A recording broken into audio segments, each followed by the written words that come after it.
Assalamualaikum warahmatullahi wabarakatuh. My name is Nur Syahirah, Binti Kamal, and my number matrix 1222365. On this day, I want to bring out a hot topic nowadays, which is about boycott. What is actually the meaning of boycott? According to the Cambridge Dictionary, boycott means to refuse to buy a product or take part in activity as a way of strong disapproval. In my video, I just don't want to highlight about the nowadays issue, which is the world is boycotting Israeli's product, but I want to open our mind about one statement, which is our boycotting activity is very related to the Maqasid Sharia in Islam. In fact, Sheikh Muhammad At-Tahir Ibn Ashur, a great Muslim scholar, has defined the meaning of Maqasid Sharia, which is Maqasid Sharia is the main objective behind every Islamic rulings that protect five things, include religion, life, mind, progeny, and wealth. And back to my question, yes, 100% boycott and Maqasid Sharia really have the relationship between them. This is because every people would think that boycott really have the bad intention toward the country that they want to boycott, but actually in the history, not all of the boycott activity was the same.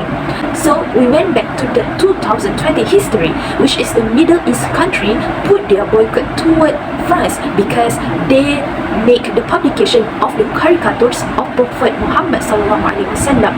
This is the great example that we can show to the world that boycott toward the France is one of the main objective to protect the religion.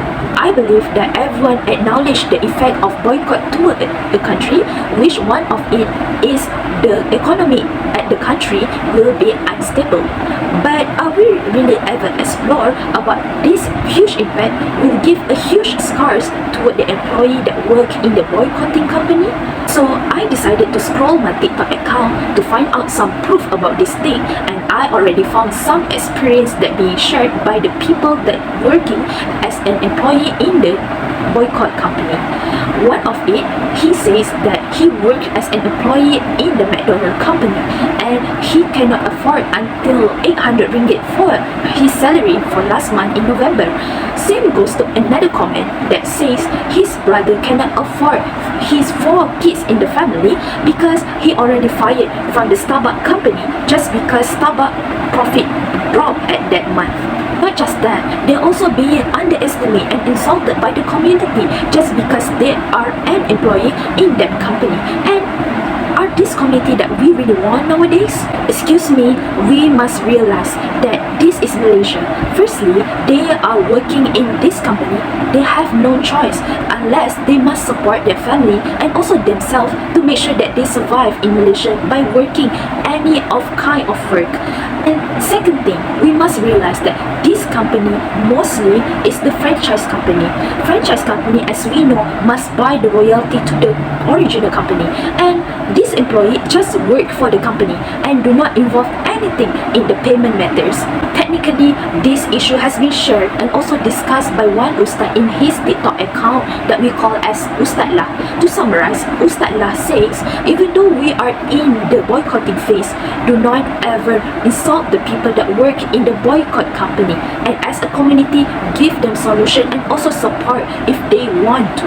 As a conclusion, boycotting a product or a country that against our religion is highly demanded in Islam, especially we want to protect the 5 Maqasid Sharia in Islam. But are we really have the pure intention in boycotting? At the same time, violate other human rights just because they work in the boycott company? So my suggestion is, if you want to keep boycotting on something, just go ahead.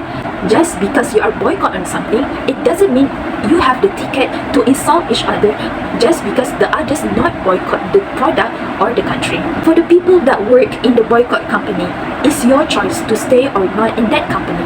And for those people who don't share the same shoes as them, please be respect for their work and also don't insult them. As my last question, are we really boycott on something for religious intention, but at the same time insult people? Are this what our religion really want from us? Or are we just boycott something just because of trend? I don't know, and the answer is just on you. That's all from me. Thank you, and Assalamualaikum warahmatullahi wabarakatuh.